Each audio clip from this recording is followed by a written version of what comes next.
C'est l'heure de manger, mais avant de manger, il faut préparer. Aujourd'hui, je vous emmène découvrir une recette, le ubandimu ou mahombe. Allez, c'est parti. La cuisinière du jour, c'est Tambati. Avec elle, nous allons faire un bouillon de fruits de mer et pas n'importe lequel. Ça s'appelle sept doigts. Donc on va les cuisiner pour faire du ubu ou andrimu. C'est très bon, il y a de la vitamine et c'est bon pour la santé. Maintenant qu'on a les fruits de mer, que doit-on rajouter? Du bilembi, des tomates, des oignons verts, des épices, des citrons et du riz.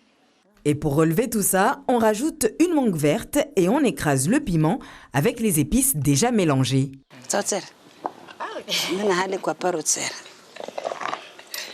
Bon, ben nous aussi, on met la main à la pâte, comme avant. Puis, je vais mettre les fruits de mer au feu. Avec un peu de sel, mais pas trop. En attendant leur cuisson, Tambati nous confie que le ubandimu d'antan était fait avec du riz paddy. Elle en a souvent chez elle. Retour au fourneau après 20 minutes pour vérifier la cuisson de nos fruits de mer. Ils ne sont pas encore cuits. On va alors s'occuper du riz.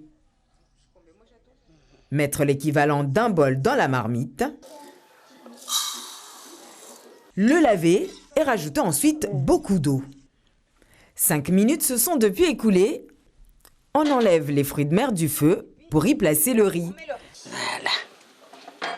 Merci, t'as bien compris. Voilà. Donc en fait... Réservez ensuite le reste avec les épices. Au bout d'une demi-heure, on mélange le tout. Une fois que ça bout, une pointe de citron pour la touche finale et...